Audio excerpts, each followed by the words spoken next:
Welcome everybody to Consciously Unbiased LinkedIn Live. I'm Ashish Kaushal, CEO of diversity staffing firm Higher Talent and founder of Consciously Unbiased, a movement to build belonging in the workplace. I like to say we want to make work a better place.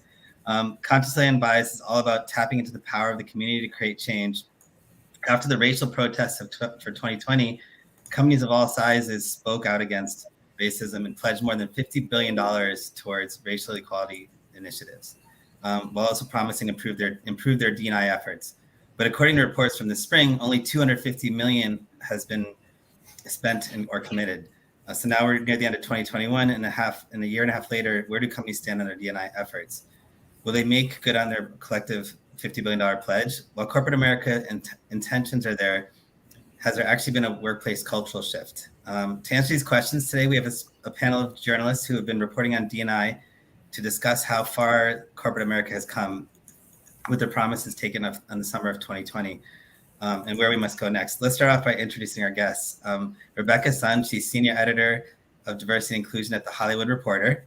Welcome, Rebecca. Thanks, Ashish. Cheryl Cole, Editor of Diversity Q. Welcome, Cheryl. Thank you, Ashish.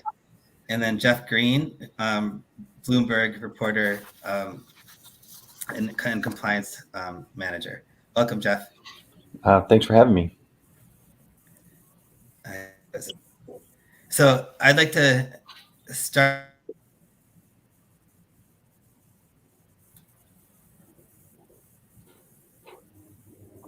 I think we lost our host. Yeah.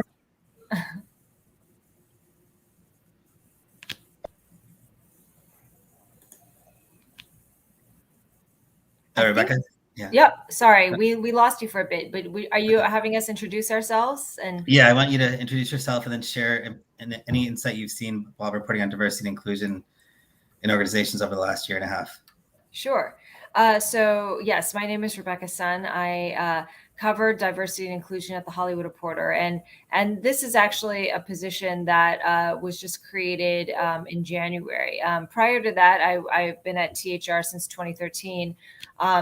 Was actually started out as their official talent agency reporter, which is about as white and male as you can get as far as Hollywood is concerned, but was sort of ad hoc covering these DE&I issues. And it's always been a true passion of mine. So I'm glad that we've created this dedicated role now.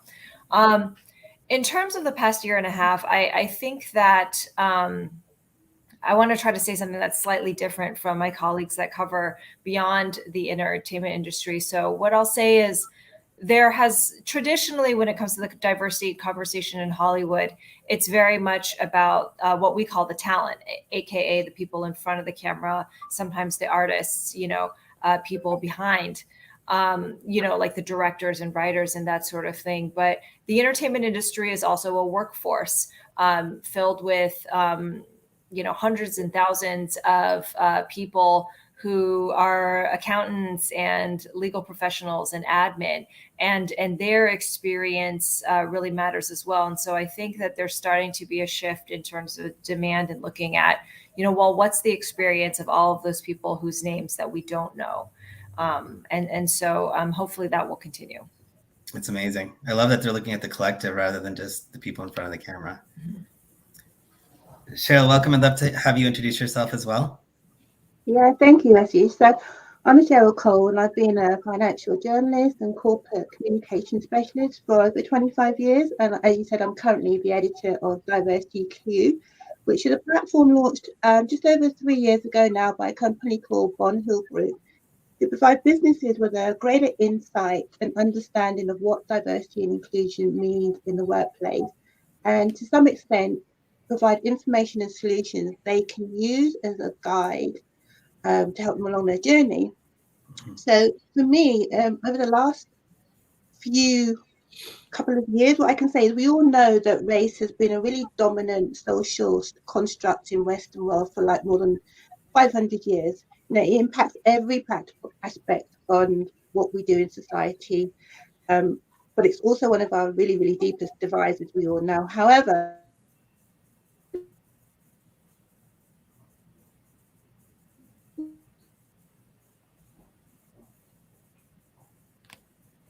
Oops, it looks like she froze.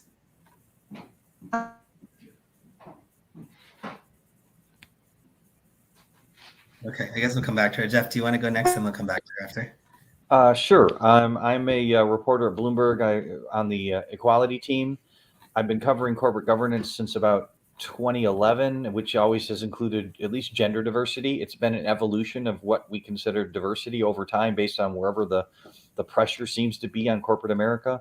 And for the last, I think it's been 5, maybe 6 years, we've had a dedicated team that looks just at diversity as sort of our focus. We've been looking at this since the beginning, I think June of 2020. We've been tracking what the S&P 100 are doing, and basically asking them every few months, where are you, what have you promised, and what are you going to do? So we have a pretty good sense, like a scorecard that we continue to monitor, and they know that we're monitoring, and try and figure out the answer to this question that we're talking about today. Mm-hmm. And you publish this annually, right? Yeah, and I mean, I can tell you, it's a microcosm. There's about 8 to 11 billion promised and about 2.5 billion spent, and a lot of it is pledged over a decade or more. So if you don't pay attention, it can easily not get spent. So that is something that's been really key. Is like what you're saying, is checking in to try and see where people are, because if you're asking, they tend to be more. I love that you're holding them accountable and turning intent into action, so we see it go through. More than ever, we're seeing consumers expecting companies to take a stand on social issues. And it's not just companies, they're also expecting their entertainment companies as well, right? And so we've seen companies respond. What are some examples of D&I commitments that you've seen companies make? And if you have one that you love the follow through on, let us know. Sure. I think that companies, they again, what's interesting about the entertainment industry is, in addition to sort of making these pledges and commitments for, internal reform, the product of these entertainment companies is outward facing. So everybody can see the results of what ends up on screen. There's certainly been a lot of money dedicated to pipeline initiatives, because that's been an issue. The entertainment industry is extremely, it's a very narrow pyramid in terms of, it grows noticeably less diverse as you get to the top. And in fact, I just want to point out, because people think of entertainment as a very progressive industry where we're probably doing better than other fields, but that's actually not true.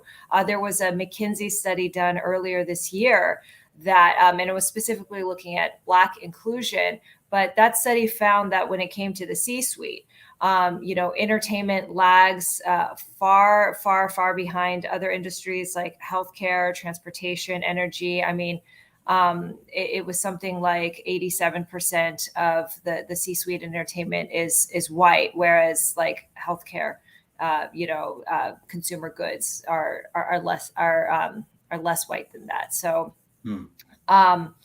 so what was my point? Pipeline. So there's a lot of investment in entry level, and I think that's still the case. I think most of the investment, most of the initiatives, most of the programs are still about trying to figure out how to get people in the door. There are slowly more and more that are focused on the mid-level, and I think that's the most significant. It doesn't matter whether you're talking about developing mid-level filmmakers who just like direct for episodic television, right? You don't know their names, but that's an incredibly important line of work to be in. Or mid-level executives, like, do you have, I think Warner Media now has an access program where it's just for their folks who are like VP level, and really trying to give them dedicated mentorship and opportunities so that like those VPs today can become SVPs, can become EVPs, and beyond, because that's where really significant culture change could begin to happen. So do you think part of that is because, two questions around this. One is it, are a lot of these organizations run like family-owned businesses? So I'm going to groom my son to take that role. And then the second thing is, in the middle layer, you're not investing in sort of helping them elevate to the next level. Is that a lot of the reason? Yeah. I think that they may not be like, biologically, genetically related, but the family, it's very like oligarchical in the sense that it's an industry that's very much run on relationships, and that's not necessarily a bad thing, but I think that oftentimes human nature, you tend to have the closest relationships with people whose backgrounds are the most similar to yours. So it ends up creating like a very closed ecosystem where the new Bob, that's a reference to the line of succession at Disney, where it just went from Bob Iger to Bob Beckish, like the new Bob is just another Bob, and so yeah, that's definitely an issue. How do you open up that, because people are getting, the people will, these studios will tout their statistics. I shouldn't say tout, they will report their statistics now. Some of them, Viacom, CBS, Warner Media, Netflix, they do publicize their DEI breakdowns for their companies. And so at least when you look at domestic workforce, where you can gather race and ethnicity data, the numbers are a little bit better for a company overall. But when you go to senior leadership, that pie chart starts to look a lot more lopsided. And so I think companies, because they're publicizing the data, they are by necessity becoming aware of the need to shift that a little bit. True. I think and one of the things we always teach clients is you have to go from a mental shift of they're different than me than to they're different like me. And so, because we're all unique. And so if we start realizing that, we focus on the commonalities rather than the differences. Jeff, what have you seen in terms of commitments? Well, I actually have a story out today. There's an organization that I'm really interested in called 110. Mm-hmm. It's Jeannie Remidi and Ken Frazier from IBM and Merck put together this coalition. Ken Chenault's in the leadership as well, where they want to find or promote or hire 1 million Black employees into middle class jobs that don't require a 4-year degree by 2030. And they're basically putting together a coalition. I like this because it has a tangible goal, and it has like it'll make a difference if they can do it. They're creating like an infrastructure in order to, for promotion and progress. And along the way, they're basically encouraging companies to rethink how they hire. And one of the biggest barriers to hiring people of color or anyone in a lower socioeconomic standard is saying you need a 4-year degree for this job, and you usually don't.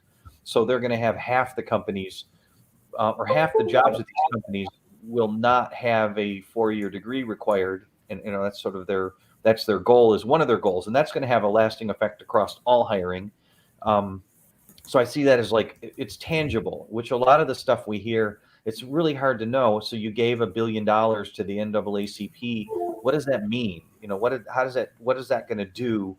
As opposed to saying, here's what we're going to do. If we don't do it, you'll be able to tell. If we fail, it's going to be visible. I think that's kind of important. Like what Rebecca said about, like, you can see the statistics at the companies, and therefore they look at it. And I mean, we're really pushing transparency. That's been like my thing for even before COVID and before Black Lives Matters. We were trying to say, show us this stuff.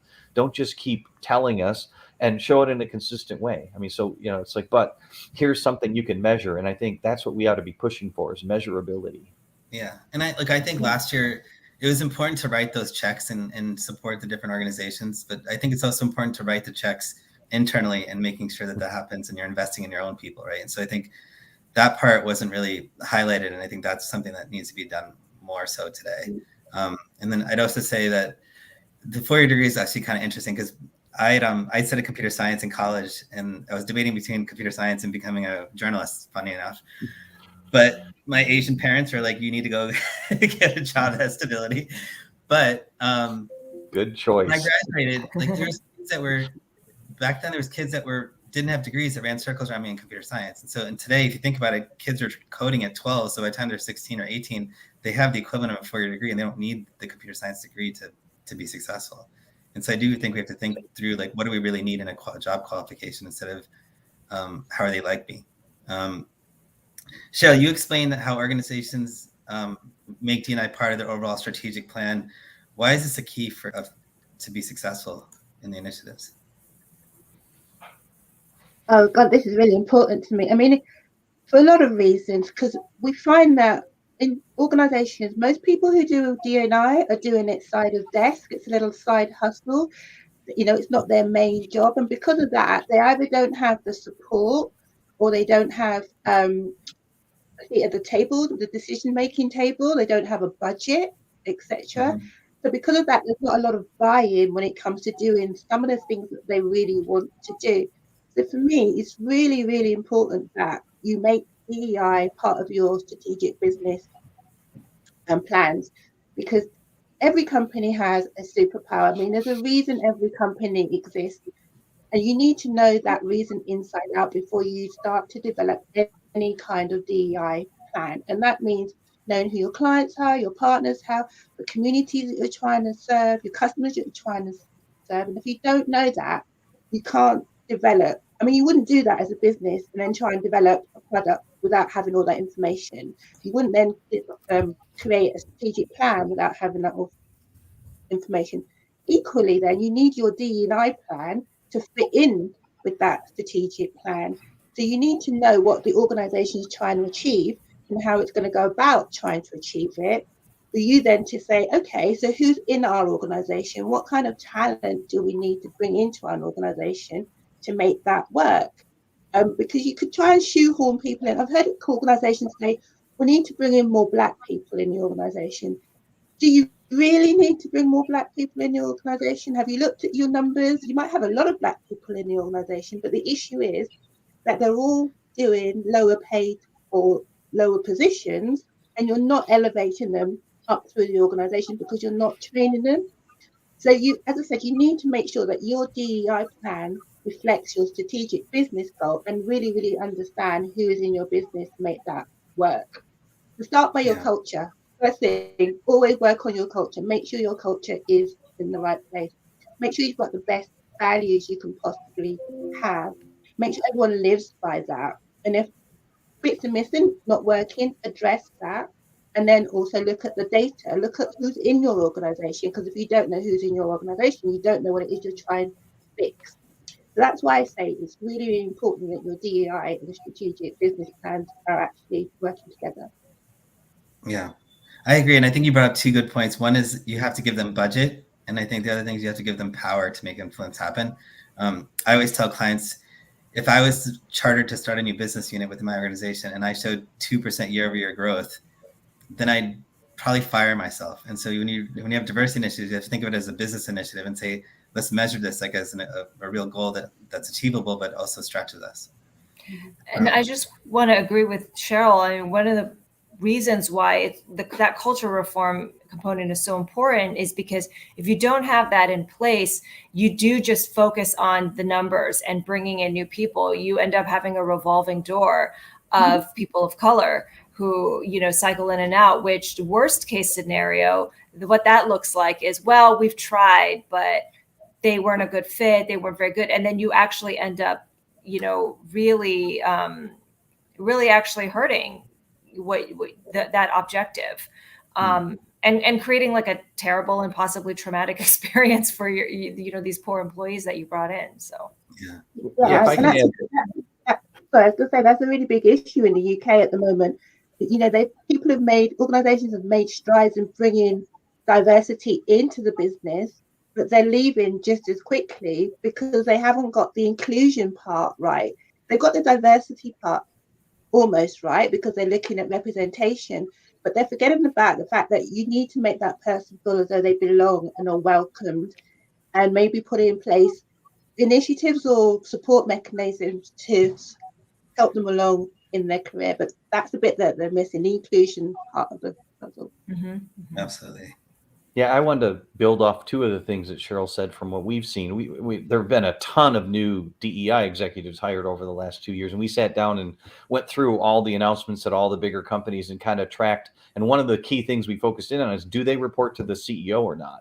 And a surprisingly large number did not. And you kind of read that as, okay, so and the days of having it report up through the HR a couple layers or through the general counsel probably isn't sending the right signal to your organization, because that person needs to be sitting at the table. If otherwise, you might as well just distribute it and not have an executive. And a second point, back to the 110 group, one of the things they quickly determined and they're gonna leverage is, among the member companies, there's 850,000 Black employees already, and I think 65 or 70% of them are in entry-level jobs, which means within their company, they have this huge pool. Like as Cheryl said, you got to know who's there and what you got to understand your workforce.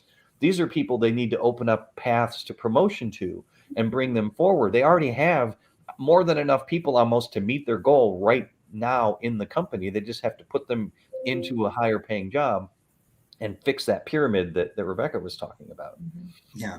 Jeff, I have a quick question regarding that. So when you're measuring the impact, is there a way for you guys to also survey how, because I always say creating true belonging is when your voice is heard and acted upon, right? It doesn't mean you're acting on every idea that I give you because I'm a minority, but if I don't feel like I'm in the organization, I have inclusion, I keep giving ideas and they all just get ignored. Like, is there something that you're measuring on that side as well? For what we're doing right now, we're strictly trying to see what you said you would do and are you doing it? Because a bare minimum, I mean, that is kind of like if somebody's not. And I mean, we're also pushing, as Rebecca said, some companies are releasing their information, but many companies still are not. So we're really pushing hard to have a sort of a standardized level of disclosure. And I mean, we're focusing, there's a federal document, every company in the US with more than 100 employees has to file every year. It's private, but if they choose to, they could share it with the press. Netflix does, for example. And, so we're using that as like, everybody does it. You already have to do it. We're not asking you to do anything extra except just take away the veil and let us see it. It's already, and the reluctance is because it sucks. I mean, these very few companies, when they show this, are like, yeah, you're done. Good, mission accomplished. They look that pyramid. That's why I was smiling when Rebecca said that. It's like, you might as well you could paste that on any company in corporate America, just about, that's publicly traded and, big. And that pyramid is just, you could take the company name away and you wouldn't know which company it was. Yeah. And I think that reporting piece is really important, because in the UK, if you're a company over 250 employees, you have to report on gender, but then you don't have to report on race or disability or LGBT over here. So a lot of work gets done on gender because you have to report, pay equity. But when it comes to everything else, people are very, very reluctant to start reporting on when it comes to ethnicity pay, LGBT, disability pay, because they claim they can't capture the data, but they also know that the data is going to be quite shocking and it's going to impact their reputation. So what do you do? Huge problem. Such a huge problem. And what both of you guys are saying, it's so important to disaggregate that data, because for a long time, companies, they use their gender numbers to talk about how great they're doing. I mean, but most of those women that they're counting are white women, and even like within groups, if you're just, I feel like maybe 10 years ago, maybe companies were just doing like white versus people of color, but within that, the breakdowns and the experiences of employees who are Black versus Asian versus Middle Eastern, North African versus Indigenous are wildly different. That Indigenous number, I am imagining it's similar in the UK, but in the US, you're talking under 1% across the board, industry-wide, any company you pick, and so it's really important to disaggregate those numbers and for us as reporters to really push for the level of detail, as well as disaggregation across rank, which I think that they're somewhat more aware of now. Absolutely. So speaking of that, Rebecca, can you explain inclusion riders and how they're being implemented in Hollywood? Oh yeah, sure. So inclusion riders, that was a phrase that kind of became popularized or came into being a few years ago. Frances McDormand, when she won the Oscar for three billboards, a few years ago, she kind of said that on the stage and people were looking into it. Essentially, it's, like any contract writer, which is, where you can put your stipulations and your terms. She was advocating for talent, actors or high profile, maybe directors or whoever, but mostly actors, who have leverage, who have power to really stipulate in their contracts whenever they sign on to a film to say, okay, well, I want X proportion of the crew to be women or to be people of color or whatever it is that you want. Some companies, celebrities have sort of taken that on in a big way. I would say the most notable ones include like Michael B. Jordan, Ben Affleck and Matt Damon's production company, Brie Larson, and then the Warner Media, which at the time was doing a lot of business with Michael B. Jordan. They sort of adopted it. However, to be honest with you, it's not a very widespread or pervasive practice across the industry. I think that legal experts are kind of split on how enforceable, some of these provisions are. And so I would say that, I think where we are now, like 2021, a couple of years after Inclusion Rider was first introduced, I don't think we're looking to it to sort of be a salve or a salvation for the industry. It's more about, well, the idea of an inclusion rider helps introduce mindfulness. It helps introduce this concept that, Jeff and Cheryl are talking about, which is like, are you counting your crew? Are you paying attention to the makeup of your camera department, of your lighting department? They don't all need to be white dudes. They don't.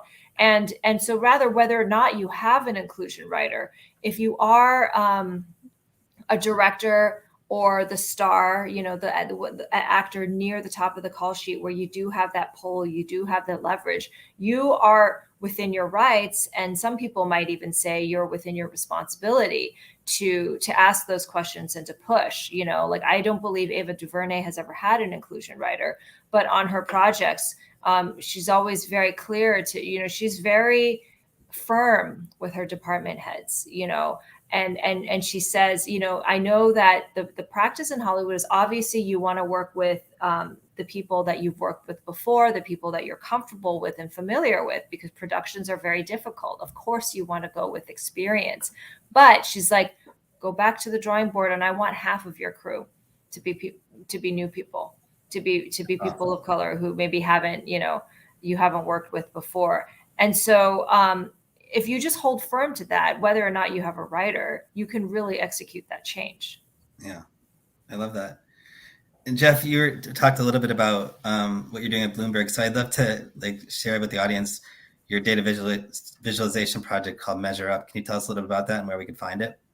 Yeah, I mean, if you I don't have the URL memorized, but if you search under Bloomberg for diversity tracker, you'll probably find it pretty quickly. And I mean, we took the 100 largest public companies in the US, and we just started asking them to show us more information about what they're doing.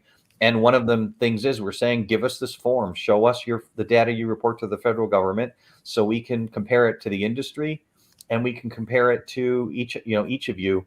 And, when it started out, there was like 20 of them agreed, and most of them thought, this is nonsense. This form sucks. We're not going to show it to you. It's not representation. It's like everything companies say whenever there's a standardized form, but it doesn't reflect us. They said the same thing about compensation reporting, and now they all use it. So, we started out with a handful, and now we're up to 76 have given us the forms. Another 10 have said they will. And we're going to double down on those 14 that are left and say, now what's your excuse? If 76 or 80, 86 of the largest companies in America have just given us this data, what's your excuse now? It's not competitive. It's not proprietary. If you're saying a competitive advantage is the race and gender of your workforce, I'm dubious. I don't believe you're going to show me numbers that are so great that they're somehow giving you an advantage over your competitor. I'm guessing it's a competitive advantage because you don't want your brand to suffer. So I think, that's what, and race, as Cheryl brought up and Rebecca said, if you don't know, you can't react. And the collection of racial data is abhorrent. It's like, it's just so hard. And you can't just say, well, you can't just look. I mean, you got to ask, you got to have a requirement that companies report. And some of them do. I mean, go to Foot Locker's regulatory filings. They're amazing. You can find out like the board members' race and gender and sexual orientation, all that kind of stuff. But a lot of companies, it's a black hole. I talked to a DE&I executive, and I said, so what are you disclosing? And they showed me this aggregate number of gender and race together. I'm like, but how do they break down? And she's like, we're really not ready to have that discussion yet. And I said, so you're really not ready to talk to me. You shouldn't be promoting your efforts of diversity if you can't break out women and people of color into separate groups. And I mean, so we're on a journey, and we need to keep pushing, or people will not go on it because it's hard and it looks bad. And it's painful. I mean, it's interesting because companies are afraid to be, there's this fear of getting canceled. And I'm like, you know what? it's a new initiative you're taking on. As long as you show year-over-year progress and you highlight the efforts you're putting in, I think then it's better to do that than not trying or just hiding it, you know? Yeah, it's not a surprise to see a company's not doing so hot right now. Yeah. We all know it. Yeah. Yeah. But if you make the commitment and you follow through with it, I think that's the key. So if you're at 1% and you want to get to 3%, put that out there. I think that's a positive thing. And Cheryl, are they getting it? I mean, do you get a sense that anybody's getting this? I feel a lot of companies are really fearful of what the numbers are going to tell or say, which is why they don't actually progress. And they've always got another bigger battle to fight, which I think is a real issue. They're fearful and they don't know how to actually collect the data.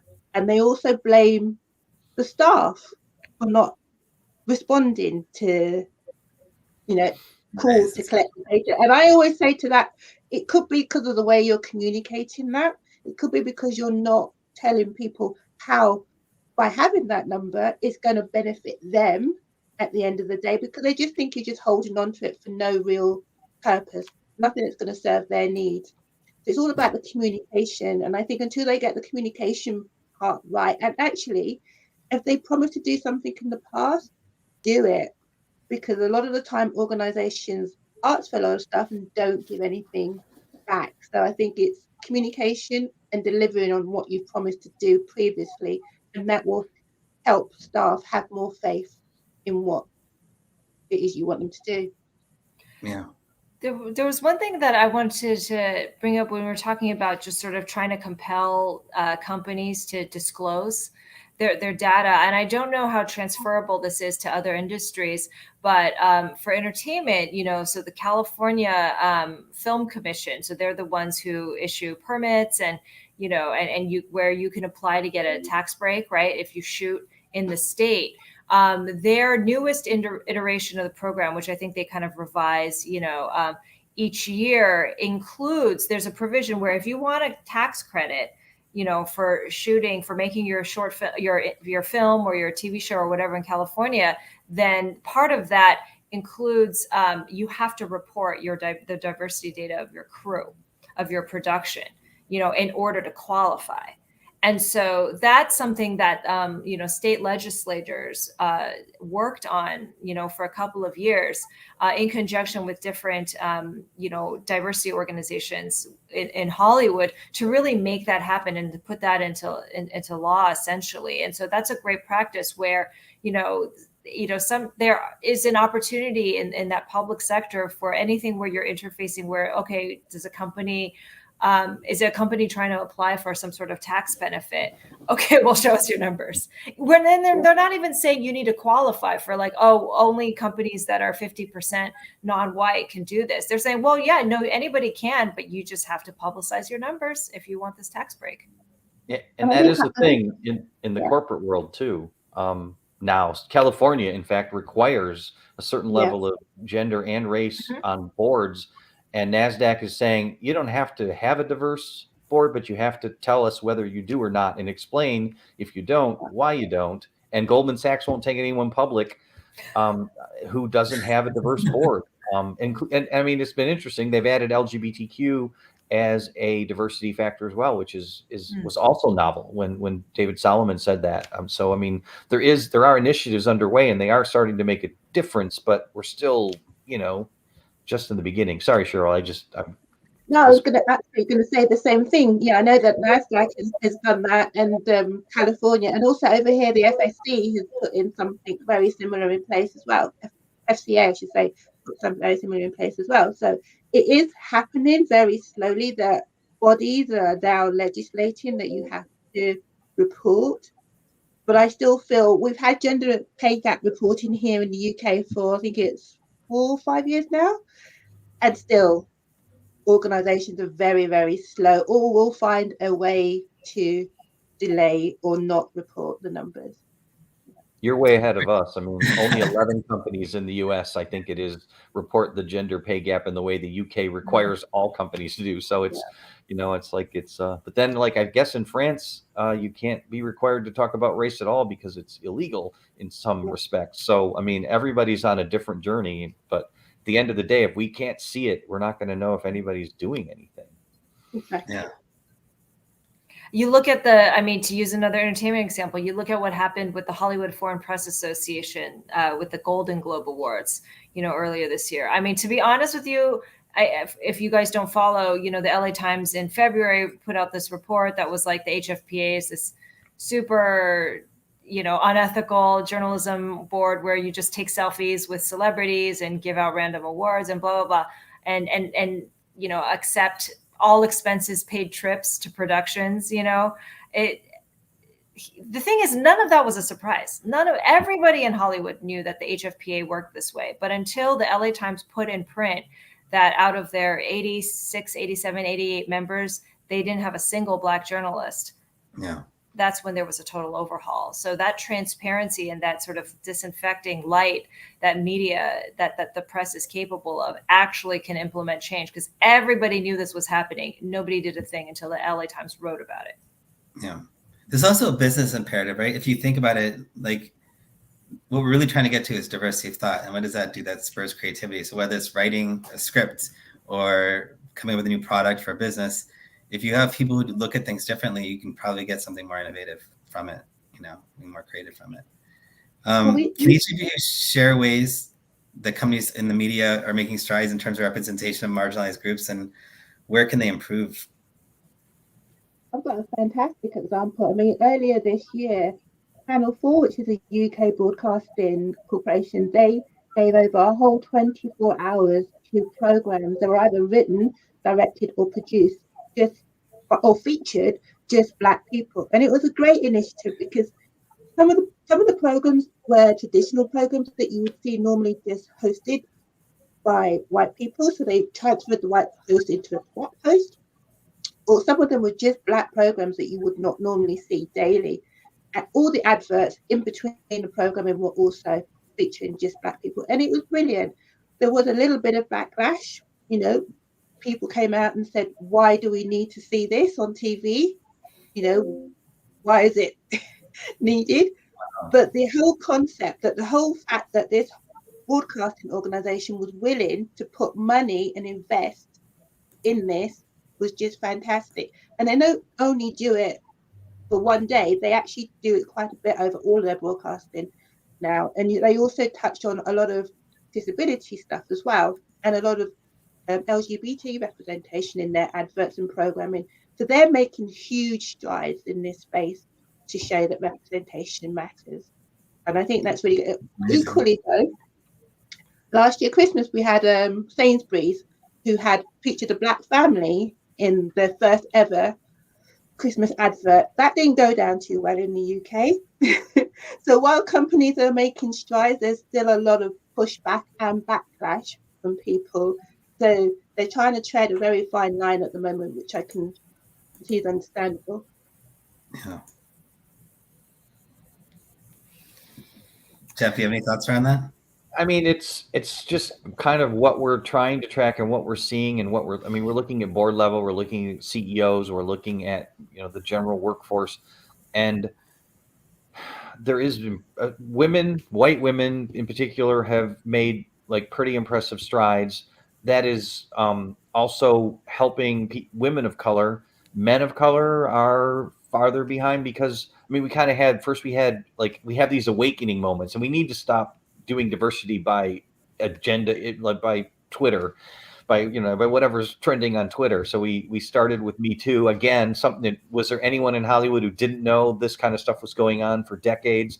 But then suddenly we had the moment where everybody said, "Oh, this is abhorrent." It came out in a way that and then we went from Me Too into the Black Lives Matter, and then COVID, put an exclamation point on it. So now suddenly everyone's thinking, well, okay, I need to show that I have a Black person on my board because that's what everybody wants. Where the year before you had to have a woman on your board. And then there's some really horrible things happen to Asian people around the country. And for a minute, people said, oh, we should do something about having Asian people represented. And it's sort of like they're playing this game of whack-a-mole. And there was too much reacting to heat and not enough cohesive thought over time. And I think that's where everything we've been talking about, you just got to watch the numbers. You got to do it on a consistent basis and ask the question. But we're still not to the point where the top of companies look like America. We're still 15 years away from women having parity in the boardroom, at least, probably. I mean, I think 2032 is the number I heard last. So, I mean, we're talking about stuff that's going to happen after some of us are dead and many of us are retired. And so somebody's got to be watching the whole time. Yeah. No, so Jeff, you just made a case of what Cheryl's been talking about, where you have to have a strategy, right? Instead of just randomly choosing the topic of the day. Right? Yeah, saying I'm going to do something by 2050 is, that's great, but no one in the room will be alive then, or at least, still employed by this company. So, what's the plan to make that happen? And, And what I'd also say there is organisations have got to stop saying that this is they've done the job and it's done. Diversity, equity, inclusion is never done. Different people come into your organisation day in and day out. They're going to have different needs, wants, interests, etc. You can't say you've ticked a box and you've done that with work, because your company should be ever evolving, and so should your strategies. Have you seen with all the commitments and the dollars spent and the attention around this, have you been seeing a measurable impact in terms of the cultural shift in the workplace? Or do you feel like people are digging in more so? I feel that corporations are making a move. They do, don't get me wrong, they do understand the need. They absolutely understand why diversity, equity, and inclusion is really important. And a lot of companies are now looking at their culture and their values and their ways of working. The issue is, a lot of it costs money, it costs time, it costs strategic thought, it costs dedication. And it also costs a change in mindset. As I said, it's not you've ticked a box, you've done this initiative, that's it. You've got to realize that this is something that you need to do year after year, work on day in and day out. You just can't do something and you've done it, you've solved the issue. You haven't solved the issue. They've also got to stop looking at the people within their business, the different people within their business, as the issue. They're not. They've been, it's people in your business are the people who want to thrive and grow. And it just means that you might need to give a certain subset a little bit more help to develop them through the organization, because they haven't had that equity there before. Stop looking at people as the issue. Think of it as everybody in your business wants to thrive and grow. So how do you develop everybody in your business to do that? And also, when you're bringing new people in, bringing diversity of thought, as you said, different backgrounds, different skill sets. Because I think a lot of the issues that organization has, when there's a recruitment drive, they just keep going for the same type of skills, person, background, etc. And you're never going to change the dynamics if you keep doing that. Absolutely. Great points. Rebecca, do you have anything to add to that? Yeah, I mean, it's so funny because I'm trying to, I don't know how it is for you guys, Cheryl and Jeff, but sometimes I feel like since becoming dedicated to this beat, I've actually become more cynical, and a lot of that has to do with that now. I mean, like 5, plus years ago, I think a lot of companies, they were very upfront about their like total apathy to DEI, and now it's like everybody knows that you have to appear interested. And so that's kind of made the job harder because that level of performativity has risen a lot, especially since last summer. And so I will say that I feel like, and it's not insignificant, there is by and large an upward tick in raw numbers. It's a relative upward tick, and that's not nothing. You have to have people in the system, but really the areas of improvement need to be the E&I part of the DEI, right? Diversity is kind of just the head count. It's just the beginning. And so what's the quality of their experience? That's inclusion. Is everybody being paid equally? Is there enough system analysis in place to ensure that if two people ask for a raise, they'll have the same outcome. That's equity. And so that stuff is a lot more nuanced. It's a lot harder to report because a lot of it is going to have to be based on an aggregate of anecdotal experiences. It's a very qualitative analysis versus quantitative. All of that is tricky, as well as I think as you see significant gains for some marginalized groups, right? Making sure that other smaller marginalized groups aren't left behind. And so I think it was Cheryl, you brought up disability. That's just this huge, largely invisible, often silent majority in most human populations. And how do you really incorporate employees with disabilities into your workplace? How do you count them? Because again, there's a lot there actually are a lot of like legal factors that make it very difficult to really take stock of that, but it's important. And sometimes when I do in my coverage, I will get comments from people who are disabled who are like, hey, where am I in this article? Like where am I in your coverage? And so it's definitely something where as a journalist I need to continue to examine and to figure out and to look at. Yeah. Well, and it's not cynicism if it's based on truth. I mean, when you look at the statistics, there's surveys that are done every year, and consistently executives say diversity is very important. And then when you dig into it, they're also saying, but yeah, I think we've just done it and we need to move on. We've done enough. There's this fatigue. And I mean, I think we just need companies to be honest. Either you think it's important. If you say it's important, then you have to show it. And if it's not, if you have a reason for why you don't think it's where you need to be, or you're good enough, or you don't need to do more, then just say it. And if you're not going to say it, then we're going to say you're acting like it. But I mean, there's lots of signs that we've hit diversity fatigue, and companies are ready to move on. And they're like, well, we've moved on from Me Too. When can we move on from this? I mean, that there's a lot of that. And, that's the question is, do we can't let them, they've either got to be honest that they moved on, or if they're going to say they're still at it, then we have to say, show me. And there's also, and I don't remember the name of the company at all. It wasn't entertainment, but I remember a couple of months ago, there was a video that kind of went semi-viral. It was a CEO for, I don't know if it was like a real estate holding company or whatever, but he basically was, essentially, he sort of was propagating this myth that, diversity and meritocracy are mutually exclusive. He was like, well, diversity is important, but we got to make sure those employees are good. And so, the unspoken being, so there's a limit to how many of these outsiders you could bring in, and we really need to dismantle that. If there are performance differences, honestly, that's because there is a lack of training and mentorship and development that you just kind of we unthinkingly do for some people, but that we don't do for others.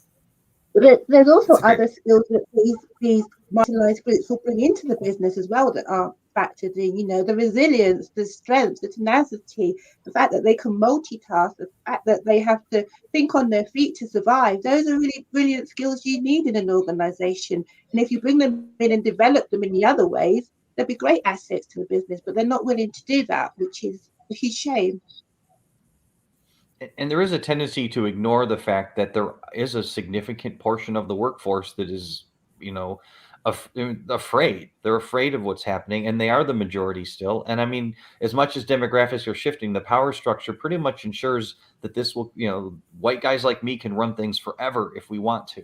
If we're not along for the ride, we can do it in subtle ways that, it's hard to detect.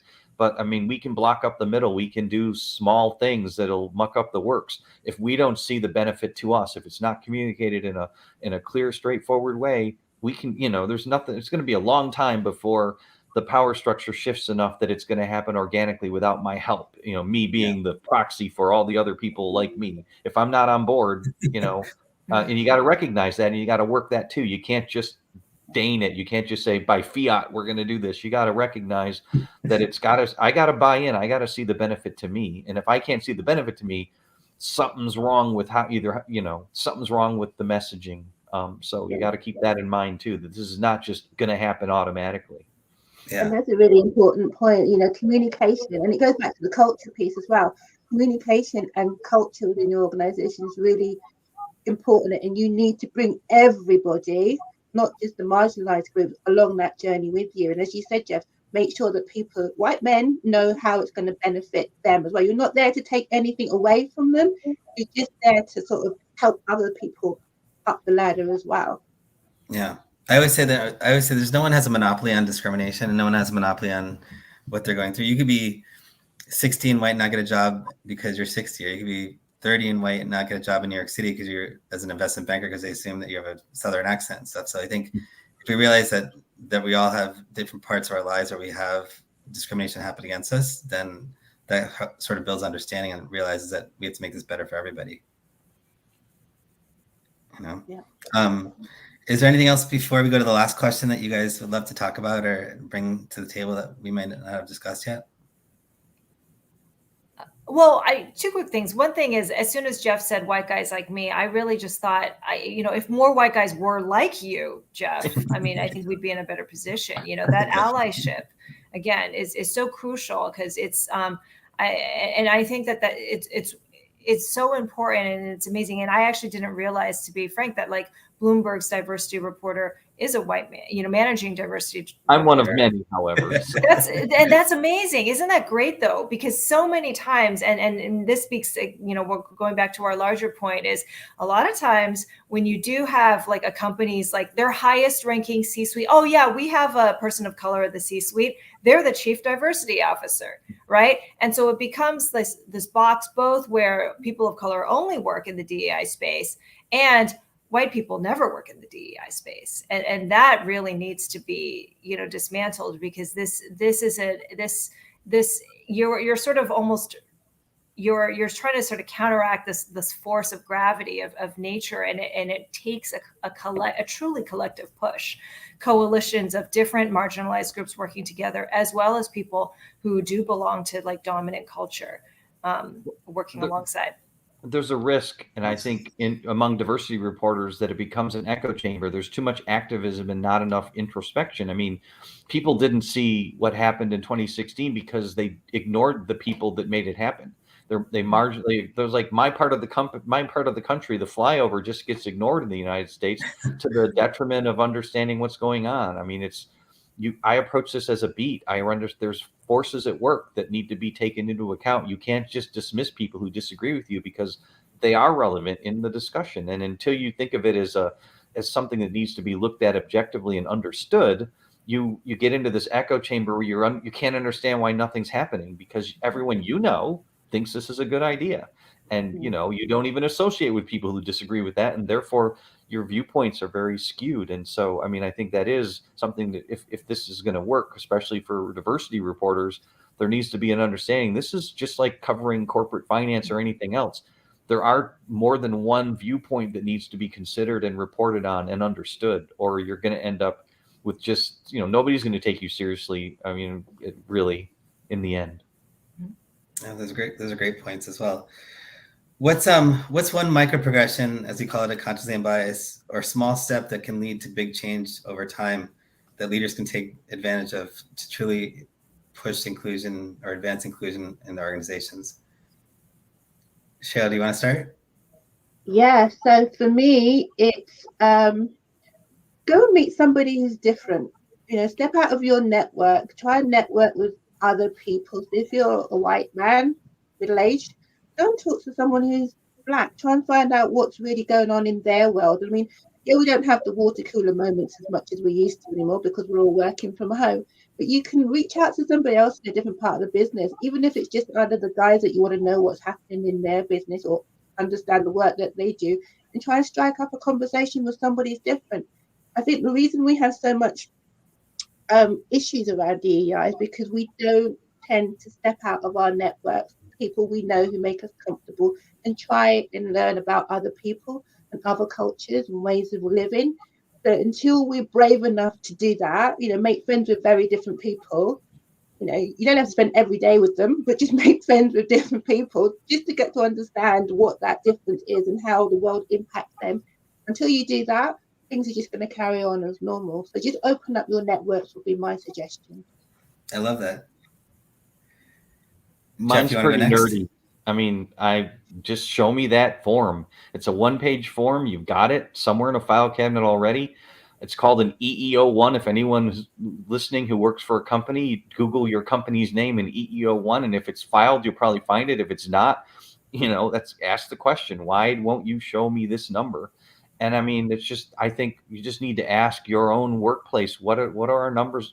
Show me the numbers that are detailed if they're not out there. And I mean, we got to start from there. We got to start from show me where we are. If we don't know where we are, we're just not going anywhere. And I mean, I know it's not as creative as Cheryl's idea, but that's the thing that's in my head all the time, because I can't report some things because I don't know.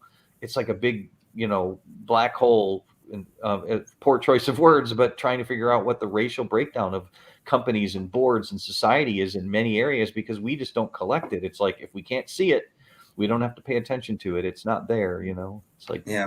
No object permanent. You bring up a great point. If you can't measure it, you can't fix it, and you can't make progress against it. So it's a fundamental need that has to happen. I'm pretty sure that's the strategy too. Obviously the holdouts are, I mean, like there's probably an unwillingness to change, which is tied directly to their unwillingness to disclose. Yeah. So you're saying ignorance is bliss? Basically. Yeah. Exactly. Ignorance is power in this situation. Yes. No, that's right. That's where you can hold on to the power. Yeah. Yeah. Absolutely. Well, this is great, everyone. Thank you so much for doing this. It was an honor. Oh, I just wanted to say mine real quick. Oh, absolutely. Similar. Yeah. I mean, similar to Cheryl, not just get to know, but in addition to getting to know them, like mentorship, if you're a leader in your company, look at somebody who's working in a rank below you, who's from a marginalized background, and really intentionally and proactively mentor them. I know that we're in a pandemic, so it may be different from the traditional taking them out to lunch, I'm going to use such a masculine, a heteronormative type of example, like take them to your ball game or whatever activity that, men traditionally have done to build up that pipeline to mentor. But also, I just want to talk about, just really mention like pay, are you paying the people at your entry level a fair and equitable wage? Because that is such a huge barrier of entry, certainly in the entertainment industry. I would imagine at other places, but yeah, I mean, and numbers, like what Jeff says, I mean, those numbers don't lie. If you're not paying them enough, then you're definitely not doing your job. No, absolutely. Those are great points. I love this. This is amazing, everyone. Thank you so much for today, and I hope we do this again. Thanks for having us. Thanks, guys. Loved our discussion. All right. Have a wonderful day. You too. Bye-bye.